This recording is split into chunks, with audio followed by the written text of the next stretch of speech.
কি ফিলিস্তিন নামটা শুনে এড়িয়ে যাচ্ছেন? যান, এড়িয়ে যান। কেননা ফিলিস্তিন তো আর আমাদের বাংলাদেশ না। কোনো সমস্যা নেই, এড়িয়ে যান। কিন্তু একটা কথা মনে রাখবেন, সেই কাল কিয়ামতের দিন যখন আল্লাহ আপনাকে প্রশ্ন করবে, তখন কি করবেন? কি করবেন যখন জিজ্ঞাসিত হবেন যে কেন আপনি মজলুম ফিলিস্তিনদের পাশে থাকেননি?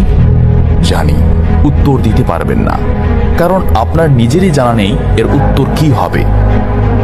এখন হয়তো বলতে পারেন যে আমি কি করে ফিলিস্তিনে গিয়ে মজলুমদের পাশে থাকব, কি করে এত দূর গিয়ে সাহায্য করব?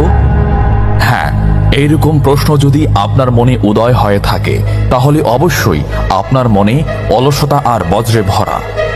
এই আধুনিক যুগে অস্ত্রের চেয়ে পাওয়ার হচ্ছে মিডিয়া, তাই মিডিয়ায় বেশি বেশি করে তা প্রচার করুন। হ্যাশট্যাগের মাধ্যমে প্রতিবাদ করুন। এই ক্ষুদ্র প্রতিবাদ একদিন অনেক বড় প্রতিবাদ হয়ে দাঁড়াবে। বিজয় একদিন ইসলামেরই হবে ইনশাআল্লাহ। এটা আমার কথা নয়, এটা এই মহাবিশ্বের প্রভুর কথা। একটা কথা মনে রাখবেন, ক্ষুদ্র ক্ষুদ্র বালিকণা, বিন্দু বিন্দু জল গড়ে তুলে পাহাড় পর্বত, সাগর অতল।